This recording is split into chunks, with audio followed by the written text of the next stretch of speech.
Bonjour et bienvenue dans ce podcast où on va travailler l'examen régional normalisé de la troisième année du cycle collégial, Académie de Fès-Meknès, examen qui a été donc donné en juillet 2022. Alors commençons par lire le texte de base. Je suis rentrée à la maison assez fière de mon idée. J'avais hâte d'annoncer mes projets à maman qui se faisait du souci à cause de mon manque d'ambition. Je l'ai cherché au rez-de-chaussée. Personne. Je l'ai trouvé dans la cuisine, calé contre le radiateur mural, regardant distraitement la télévision sur le mur en face. Je me suis dit que ça allait être un bon moment et que j'allais en profiter. Je me suis postée face à elle et j'ai prononcé la phrase magique. « Maman, ça y est, je sais ce que je veux faire. Je veux être cuisinier. » Avec satisfaction, j'ai senti que le coup avait porté puisque son visage a changé d'expression. Bouleversée, elle m'a regardé dans les yeux, puis des larmes ont inondé ses pupilles et y sont restées suspendues. J'espérais bien faire mon petit effet en lui annonçant ma nouvelle carrière à venir, mais je ne m'attendais pas à tant d'émotions de sa part. Troublée à mon tour, je lui ai demandé pourquoi elle était si remuée et elle m'a répondu « Parce que je sais que c'est ça. C'est ça que tu vas faire. » Cyril Lignac, Histoire de goût, édition Robert Laffont, 2020. Puis vous avez deux mots qui sont expliqués. Donc vous avez le mot numéro 1 que vous avez dans la ligne 1 du texte, j'avais hâte, et avoir hâte, cela veut dire être pressé, impatient. Le deuxième mot, vous l'avez à la troisième ligne, c'est le mot ambition. Et l'ambition veut dire le désir de parvenir à quelque chose, de réaliser quelque chose. Un rêve, par exemple. Voilà. Alors, nous arrivons donc aux questions auxquelles nous allons donc répondre en même temps. Et dans ce podcast, nous allons travailler la lecture sur 6 points et la langue et la communication sur 6 points aussi. Voilà. Et la production écrite, nous allons la travailler dans un autre podcast. Bien. Commençons donc par la lecture qui est notée sur 6 points. Alors, dans la partie lecture, nous avons 6 questions. Donc, on va commencer par traiter donc les 3 premières questions. Alors, première question, recopie et complète le tableau suivant par les informations qui conviennent. Nom de l'auteur, titre de l'œuvre, maison d'édition, année de publication. Alors, le nom de l'auteur, Cyril Lignac, titre de l'œuvre, Histoire de goût, maison d'édition, Robert Laffont, année de publication, 2020. Alors, où est-ce que nous avons trouvé ces informations? Ces informations, nous les avons trouvées dans le texte. Alors, je vais vous montrer où exactement pour ceux qui ne savent pas retrouver ces informations. Alors, les informations demandées dans la première question, nous les trouvons, regardez, à la fin du texte, juste avant les mots expliqués. Donc là, à la fin, vous avez donc ce sont les mots expliqués. Et puis, vous avez juste avant ça, vous avez Cyril Lignac, Histoire de goût, édition Robert Laffont, 2020. Et donc, ces informations concernent ce qu'on appelle la source du texte ou la référence du texte. Et donc, on les trouve toujours à la fin d'un texte, un petit peu à droite. Et il y a un ordre bien précis qui est suivi dans ces informations. Donc, on commence toujours par le nom de l'auteur, puis après, on met le titre de l'œuvre ou du livre, écrit en italique. Puis après, on met l'édition et à la fin, on met la date de publication. Et ces informations, regardez, elles sont séparées par des virgules. Alors vous avez un point ici après ED, mais c'est un point d'abréviation. En fait, le mot ED, c'est une abréviation du mot édition, et donc lorsqu'on abrège un mot, donc on met donc les deux premières lettres suivies d'un point. Voilà donc pour la première question. Alors la deuxième question, revenons donc aux questions. Alors revenons aux questions. Deuxième question, réponds aux questions suivantes en choisissant la bonne réponse. A. Le narrateur raconte ou raconte-t-il un moment de sa propre vie ou un moment de la vie de sa mère? Alors ici, j'ai mis un moment de sa propre vie. Question B, c'est la bonne réponse. Puis question B, pour le faire, emploie-t-il la première personne du singulier ou la troisième personne du singulier? Donc j'ai mis la première personne du singulier. Alors pour répondre à cette question, il faut donc revenir aussi au texte. Et donc on va commencer par vérifier la réponse à la question B. Donc dans la question, dans le texte, on va voir à quelle personne grammaticale le texte, le récit est-il effectué ou l'auteur écrit son texte à quelle personne. Alors regardez, le premier mot du texte c'est « je », la première personne du singulier. Je suis rentrée à la maison assez fière de mon idée. Deuxième phrase, au début de la deuxième phrase, vous avez aussi la première personne du singulier. J'avais hâte d'annoncer mes projets à maman qui se faisait du souci à cause de mon manque d'ambition. Troisième phrase, je l'ai cherché au rez-de-chaussée. Personne. Quatrième phrase, je l'ai trouvé dans la cuisine calé contre le radiateur mural regardant distraitement la télévision sur le mur en face. Cinquième phrase, je me suis dit que ça allait être un bon moment et que j'allais en profiter. Phrase suivante, je me suis postée. Et puis j'ai prononcé la phrase magique, maman, ça y est, je sais ce que je veux faire, je veux être cuisinier. Puis voilà, d'accord. Donc dans toutes les phrases, il y a la première personne du singulier, et puis avec satisfaction, dans le deuxième paragraphe, j'ai senti que le coup avait porté sur son visage et changé d'expression. Alors elle, oui, alors le texte est effectué à la première personne du singulier, mais ici on a la troisième personne du singulier, donc le narrateur parle de sa mère. Elle m'a, alors vous avez quand même une référence à la première personne du singulier ici sous forme de pronom complément. Elle a regardé qui? Elle m'a regardé dans les yeux, puis les larmes ont inondé ses yeux.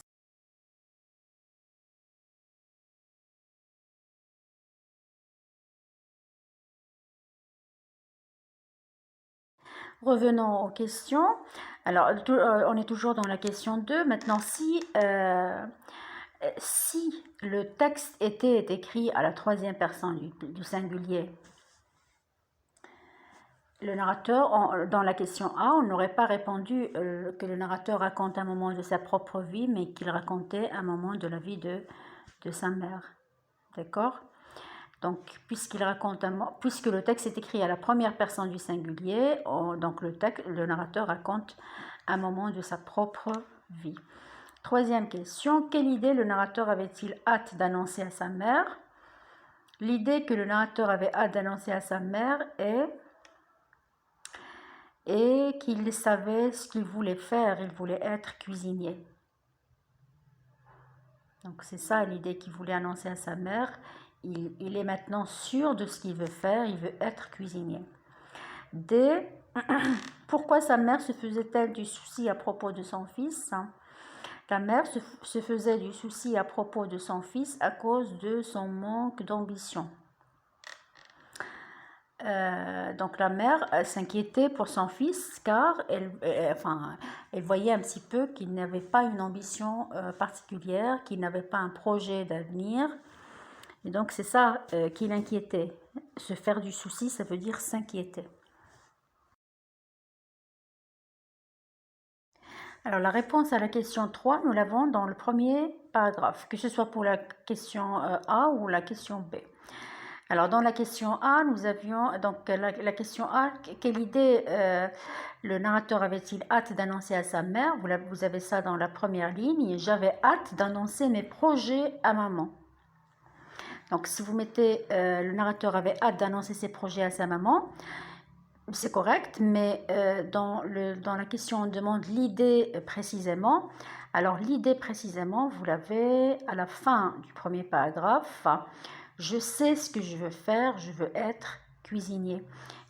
Mais donc je sais ce que je vais faire, je veux être cuisinier. C'est une explication du mot projet que nous avons dans la deuxième phrase du premier paragraphe. Donc vous pouvez écrire votre réponse comme suit. Le narrateur avait hâte d'annoncer ses projets à sa maman. Il voulait être cuisinier. Ou alors, le narrateur avait hâte d'annoncer ses projets à sa maman. Il savait maintenant ce qu'il veut faire. Il savait ce qu'il voulait faire. Il voulait être cuisinier. Et donc, vous pouvez, entre la première phrase et la deuxième phrase, mettre 2 points d'explication. Donc, je répète. Alors, le narrateur avait hâte d'annoncer ses projets à sa maman. 2 points. Il voulait être cuisinier. Et donc, voilà. Dans la question B, pourquoi est-ce que la maman s'inquiétait pour son fils ou se faisait-elle du souci pour son fils? Vous avez aussi la réponse à cette question dans le premier paragraphe. Donc, j'avais hâte d'annoncer mes projets à maman qui se faisait du souci à cause de mon manque d'ambition. Donc, la réponse, vous l'avez ici, dans la deuxième ligne, au début de la deuxième ligne du texte. Non, à la fin de la deuxième ligne et au début de la troisième ligne. Donc, voilà, à cause du manque d'ambition du narrateur. Donc, c'est pour ça que la mère se faisait du souci pour son fils. C'est parce qu'elle voyait qu'il n'avait pas un projet d'avenir ou qu'il n'avait pas assez d'ambition. Alors, nous arrivons à la question 4. Répond, alors j'ai fait une erreur ici, répond avec DS. Par vrai ou faux à chacune de ces propositions en justifiant à partir du texte. Vous avez donc 3 propositions. Alors, il faut d'abord vérifier si ces propositions sont vraies ou fausses à partir du texte. Et après, il faut justifier par des expressions du texte. Alors, première proposition, proposition A, le narrateur se sentait gêné d'annoncer son projet d'avenir à sa mère. Non, c'est faux.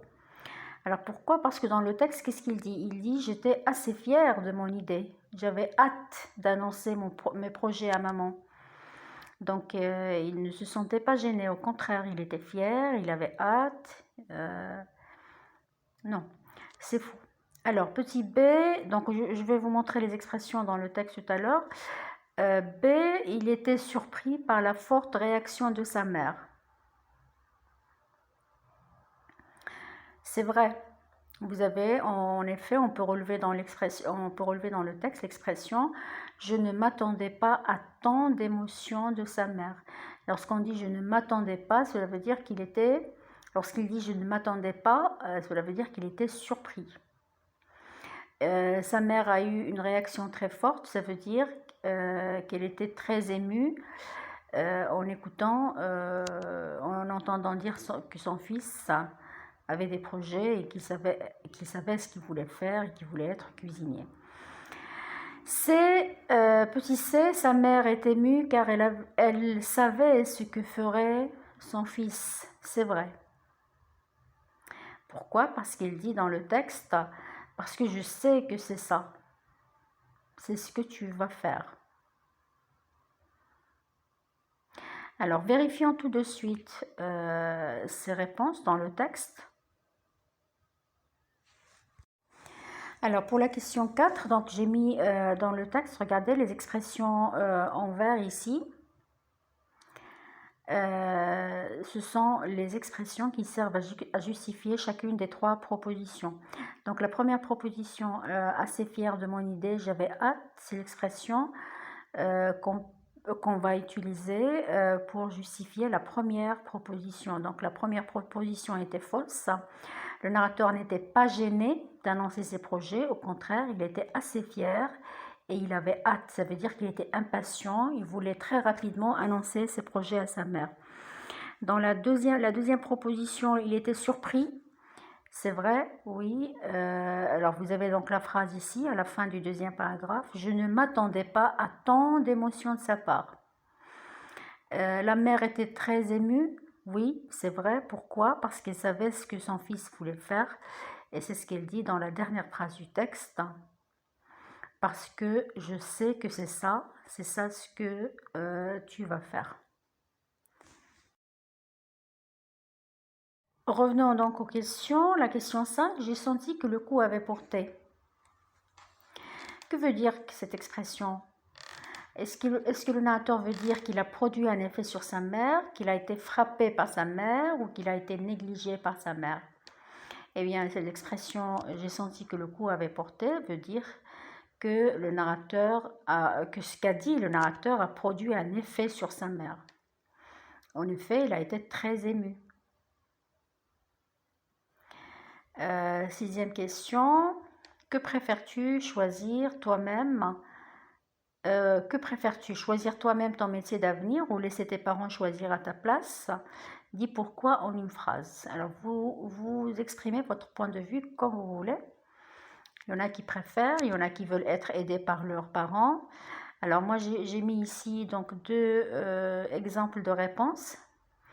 Comme la mère du narrateur, je pense que mes parents me connaissent bien, ils savent ce qui me convient le mieux. J'aimerais donc bien avoir leur avis.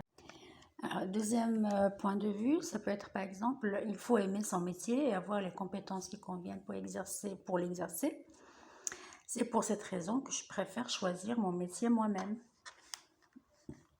Alors, vous exprimez votre point de vue de la manière la plus simple possible. Vous dites, comme dans la question, que préfères-tu choisir toi-même ton métier d'avenir ou laisser tes parents choisir à ta place? Dis pourquoi. Donc, vous pouvez dire, je préfère choisir mon métier moi-même parce que je sais ce que je veux faire comme le narrateur. Ou pas la peine de dire comme le narrateur, parce que je sais ce que je veux faire. Deux points, je veux être, et vous terminez par le métier que vous voulez faire. Vous pouvez dire aussi,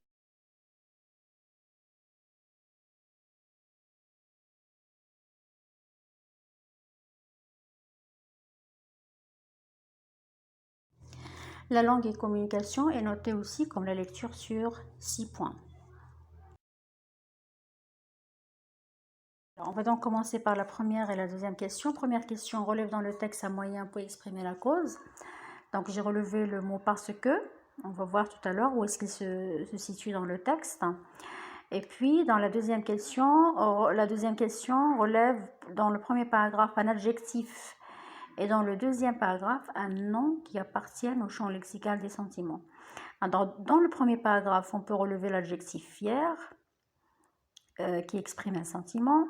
Et dans le deuxième paragraphe, on peut relever des noms qui expriment des sentiments comme satisfaction, comme émotion, comme larmes. Voilà. Mais bouleversé, j'ai écrit aussi bouleversé, espérer, troubler, remuer. Espérer, c'est un verbe. Bouleverser, participe passé, employé comme adjectif. Troubler, remuer, ça aussi c'est des participes passés.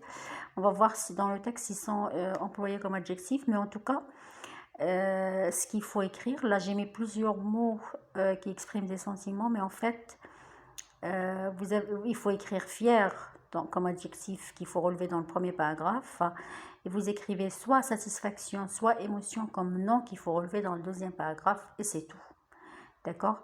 C'est vrai que les autres mots expriment des sentiments, mais ce sont des verbes ou des adjectifs et il ne faut pas les relever parce qu'ils se situent dans le deuxième paragraphe. Alors que dans la question, on vous demande de relever un nom dans le deuxième paragraphe.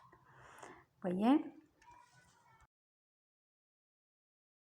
Alors regardez bien, vous voyez le mot fier, il est surligné en jaune ici. Dans la première ligne, donc c'est l'adjectif qui exprime un sentiment qu'on vous a demandé de relever dans le premier paragraphe. Et puis vous avez des mots, plusieurs mots, ce sont aussi les mots surlignés en jaune dans le deuxième paragraphe. Vous avez satisfaction, vous avez larme et vous avez émotion. C'est le seul mot que vous pouvez relever. Bouleverser, c'est un participation employé comme adjectif. Troubler, participation employée comme adjectif. Remuer, participe passé, employé aussi comme adjectif ici. Donc il faut pas relever. Ça, j'aurais pas dû surligner ces mots en jaune parce que ce ne sont pas des noms. Oh, émotion, donc émotion aussi c'est un nom, vous pouvez le relever pour répondre à la question numéro 2. On arrive à la question 3. Relis les propositions ci-dessous par le moyen indiqué entre parenthèses en effectuant les transformations nécessaires. Vous avez donc 3 phrases. A, B, C. A, petit a, le fils est fier de son projet, il est impatient de l'annoncer à sa mère. Et entre parenthèses, on vous a précisé le moyen tellement que. Alors tellement que c'est un moyen pour exprimer la conséquence. Et donc pour l'employer dans cette phrase, on va dire le fils est tellement fier de son projet qu'il est impatient de l'annoncer à sa mère. Petit b, il a choisi le moment d'annoncer son projet afin d'impressionner sa mère.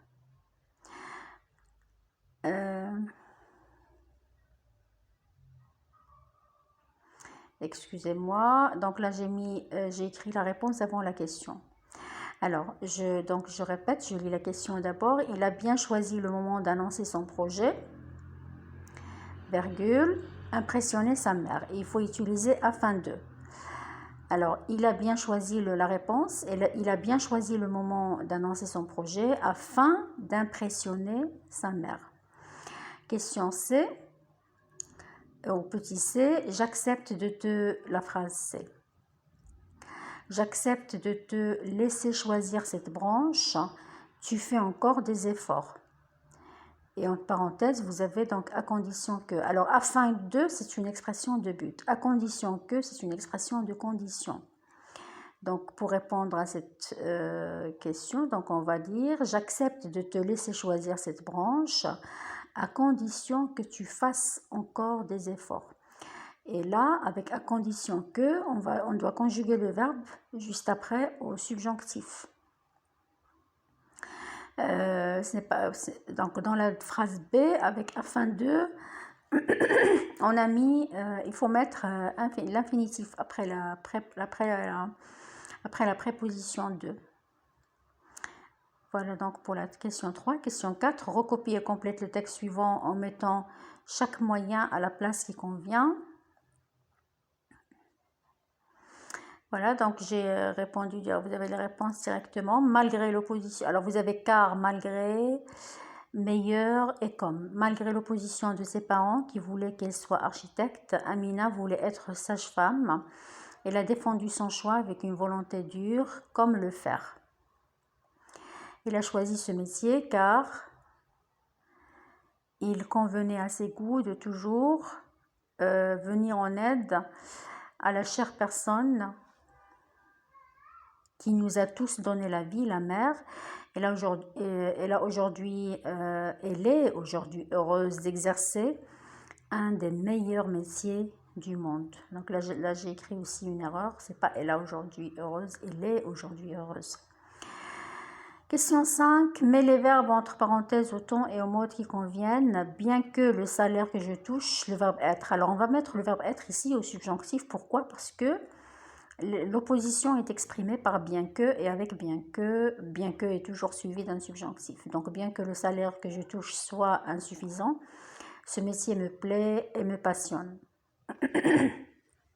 Petit b, les parents viennent toujours en aide à leurs enfants au cas où ils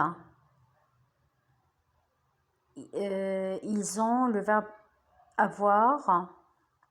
Vous avez l'expression au cas où, et l'expression au cas où, elle doit être suivie d'un conditionnel parce qu'elle exprime la condition. Elle peut exprimer aussi la probabilité, ou ce qu'on appelle, il y a un autre mot pour dire ça, l'hypothèse. Donc les parents viennent toujours en aide à leurs enfants au cas où ils en auraient A-I-E-N-T, R-A-I-E-N-T, conditionnel présent, au cas où ils en auraient besoin. Question 6. Recopie et complète le tableau ci-dessus à partir de l'énoncé suivant. Maman, je reconnais que tu te fais du souci pour mon avenir, cependant, c'est ce métier qui convient à mes goûts. Puis vous avez un tableau à remplir qui parle. C'est un jeune garçon ou une jeune fille. À qui? À sa mère, puisqu'il dit maman au début de la phrase. Le moyen qu'il utilise pour exprimer une concession, c'est je reconnais que, je suis d'accord que, je vois bien que, etc. Et le moyen de désaccord, c'est cependant. Vous l'avez ici. Cependant, c'est ce métier qui convient à mes goûts. Et le moyen de concession, vous l'avez juste au début, après le mot maman. Voilà donc pour la langue et communication. Donc à bientôt, à très bientôt pour un autre examen régional ou alors pour la correction de la production écrite.